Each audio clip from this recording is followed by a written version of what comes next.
আসসালামু আলাইকুম বন্ধুরা, কেমন আছেন সবাই? আশা করি সবাই ভালো আছেন। বন্ধুরা, ইতালি এমন একটি দেশ, তারা সৌন্দর্যের জন্য কি না করতে পারে তার একটি প্রমাণ আপনাদের দেখাই। দেখেন, এটা হচ্ছে একটি দোকান, বা দোকানের সামনেই ঢুকতে দেখেন কাঁচা মরিচ, যেটাকে আমাদের দেশে ধান্যা মরিচ বা ঝাল মরিচ বলে, সেই মরিচ দিয়ে ডিসপ্লে করে রাখছে বা সাজিয়ে রাখছে।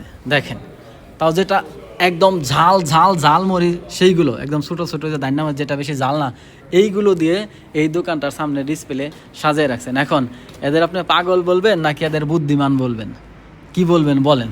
তবে এই দোকানের জিনিসের দাম এই মরিচের মতনই ঝাল।